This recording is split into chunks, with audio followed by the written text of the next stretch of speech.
Government പ്രവർത്തിച്ചപ്പോൾ മത്സ്യത്തൊഴിലാളി മേഖലയിലും ധാരാളം ക്ഷേമ പദ്ധതികൾ നടപ്പാക്കാനുമൊക്കെ സാധിച്ചിട്ടുണ്ട്. അങ്ങനെ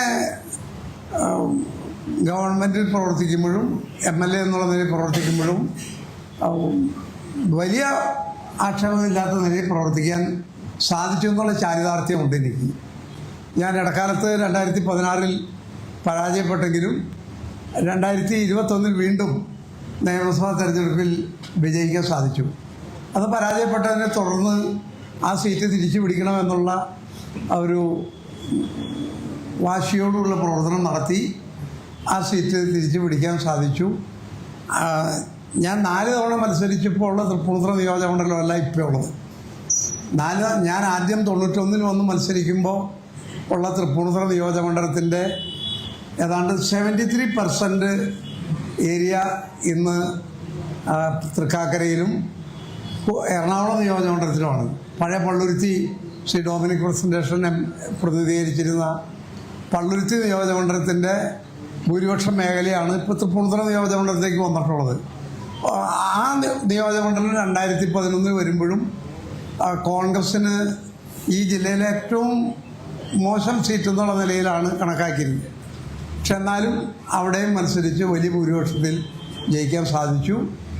16 കൈവിട്ട് പോയെങ്കിലും 21 തിരിച്ചു പിടിക്കാൻ സാധിച്ചു.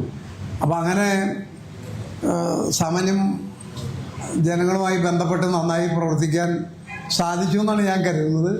എൻ്റെ ഈ കാലയളവിലൊക്കെ ഉള്ള പ്രവർത്തനങ്ങളിൽ ഞാൻ നേരത്തെ KSU കാലം മുതൽ പ്രവർത്തനത്തിലും എറണാകുളം പ്രസ് ക്ലബ്ബുമായിട്ടൊക്കെ നന്നായി ബന്ധപ്പെട്ട് പ്രവർത്തിച്ചിരുന്നതാണ്. അന്നത്തെ പത്രപ്രവർത്തകർ ഒരു പത്രത്തിലുള്ള ആളുകൾ ഇന്നില്ല. എല്ലാവരും തന്നെ മാറിക്കഴിഞ്ഞു. എല്ലാവരും തന്നെ ഇന്ന് ജീവിച്ചിരിക്കുന്നവരും വളരെ കുറവാണ്.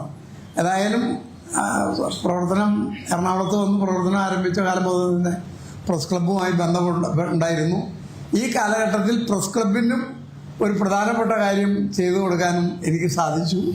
വളരെ കാലം എറണാകുളം പ്രസ് ക്ലബ്ബ് ആഗ്രഹിച്ചിട്ട് നടക്കാതെ പോയ കുറച്ച് സ്ഥലം പ്രസ് ക്ലബിന് ലഭിക്കുന്നതിന് വേണ്ടി അതിനും എനിക്ക് പ്രവർത്തിക്കാൻ സാധിച്ചു. ഏതായാലും നിങ്ങളെല്ലാം ഈ സുദീർഘമായ എൻ്റെ പ്രവർത്തന കാലഘട്ടത്തിൽ നൽകിയ എല്ലാ സഹായത്തിനും പിന്തുണയ്ക്കും നിങ്ങളോട് നന്ദി രേഖപ്പെടുത്തുന്നു. എന്നെ കൈപിടിച്ചുയർത്തിയ തൃപ്പൂണിത്തുറയിലെ ജനാധിപത്യ വിശ്വാസികളോടും കക്ഷി രാഷ്ട്രീയത്തിന് അതീതമായി എന്നെ പിന്തുണച്ചിരുന്ന എല്ലാ വിഭാഗം ജനങ്ങളോടും ഞാൻ ഈ സന്ദർഭത്തിൽ നന്ദി രേഖപ്പെടുത്തുകയാണ്.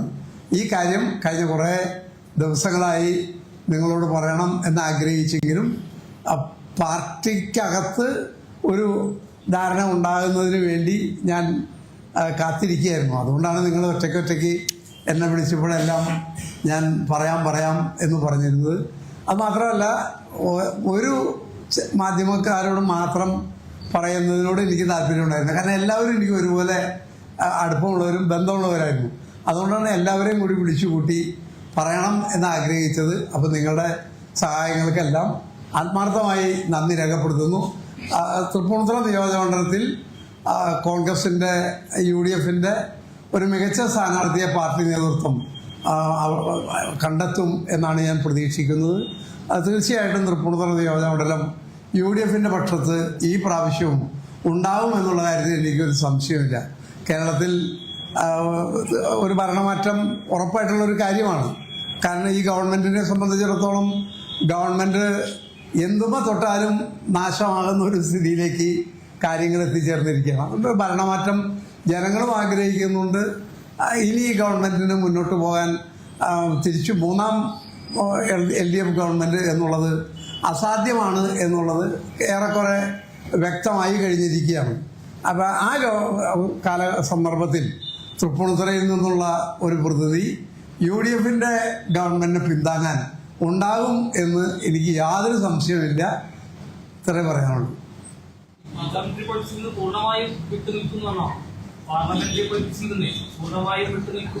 ഞാൻ ഈ തെരഞ്ഞെടുപ്പ് രാഷ്ട്രീയത്തിൽ നിന്ന് മാറാണെന്നാണ് പറഞ്ഞത്. പ്രത്യേകിച്ച് അടുത്ത നിയമസഭാ തെരഞ്ഞെടുപ്പ്. പിന്നെ ഒരു അംഗത്തിന് ബാധ്യതയുണ്ടെങ്കിൽ അപ്പം നോക്കാം.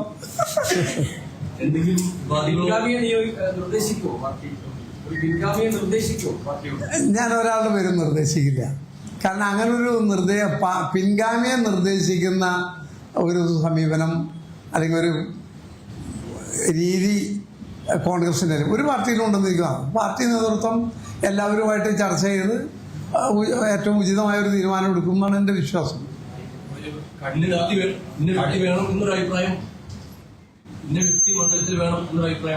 ഏതാണ്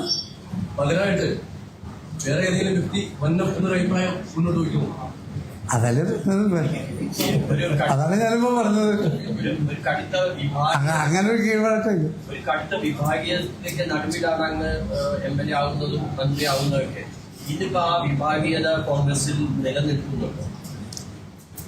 ഇല്ലെന്ന് നിങ്ങൾക്ക് അറിഞ്ഞൂടെ? ഇല്ലെന്ന് നിങ്ങൾക്ക് അറിഞ്ഞൂടെ? അല്ല, മാർട്ടിന് അറിഞ്ഞൂടെ അങ്ങനെ ഒരു വിഭാഗീയത കോൺഗ്രസിനകത്ത് ഇല്ലെന്ന്? അതിനകത്ത് എല്ലാ പാർട്ടിയിലും ഓരോ കാലഘട്ടത്തിൽ ചില പ്രശ്നങ്ങളൊക്കെ ഉണ്ടാകാറുണ്ട്. ഇപ്പോൾ മാർക്സിസ്റ്റ് പാർട്ടിയിലുണ്ടായില്ലേ, VS അച്യുതാനന്ദനും പിണറായിയുടെ നേതൃത്വം തമ്മിൽ, ഔദ്യോഗിക നേതൃത്വം മുഖ്യമന്ത്രി തമ്മിൽ, അതല്ലെങ്കിൽ അദ്ദേഹത്തിൻ്റെ രണ്ട് വിഭാഗമായിട്ട് തിരിഞ്ഞ് എത്രയോ വലിയ ചേരിപ്പോരുകളുണ്ടായി. മുഖ്യമന്ത്രി ആയിരുന്ന അച്യുതാനന്ദന് ജനങ്ങൾ തെരുവിലിറങ്ങിയല്ലേ സീറ്റ് കൊടുത്തത്. അപ്പം കോൺഗ്രസിന് അങ്ങനെ ഒരു സാഹചര്യം ഒന്നുമില്ല. പക്ഷേ കോൺഗ്രസിനകത്ത് വ്യത്യസ്തമായ അഭിപ്രായങ്ങൾ കോൺഗ്രസിനകത്ത് പലപ്പോഴും ഉണ്ടായിട്ടുണ്ട്. പക്ഷേ ഇപ്പോൾ കോൺഗ്രസിൻ്റെ നേതൃത്വം ഒറ്റക്കെട്ടായി ഒരേ ലക്ഷ്യത്തോടുകൂടി പ്രവർത്തിക്കുന്ന ഒരു സ്ഥിതിയാണുള്ളത്. വ്യക്തിപരമായ കാരണം ഈ അനാരോഗ്യമാണോ രാഷ്ട്രീയമായ കാരണം? കഴിഞ്ഞ തവണ സീറ്റ് ലഭിക്കാനുണ്ടായ സാഹചര്യം നമുക്ക് അറിയാലോ.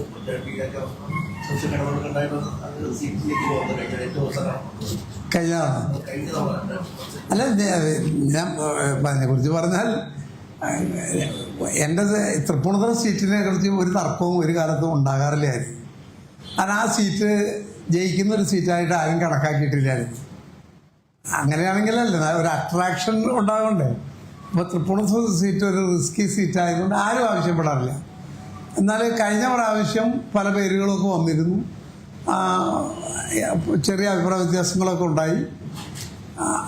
പക്ഷേ ഉമ്മൻചാണ്ടി എടുത്ത അതിശക്തമായ ഒരു നിലപാടാണ് എൻ്റെ സ്ഥാനാർത്ഥിത്വം ഉറപ്പാക്കുന്നതിൽ സാധിച്ചത്. ഉമ്മൻചാണ്ടി ആ കാര്യത്തിൽ വളരെ ശക്തമായൊരു നിലപാടെടുത്തിരുന്നു. ചില എതിർപ്പുകളുണ്ടായിരുന്നു. അതൊക്കെ കോണുകളിൽ നിന്ന് എന്തൊക്കെയെന്ന് ഞാനിപ്പോൾ പറയുന്നില്ല. ഒരു മുൻകാലങ്ങളിൽ തൃപ്പൂണിത്തുറയ്ക്ക് ഇല്ലാത്തൊരു അട്രാക്ഷൻ കഴിഞ്ഞ പ്രാവശ്യം, അതിനൊരു കാരണം കൂടെ ഉണ്ട്.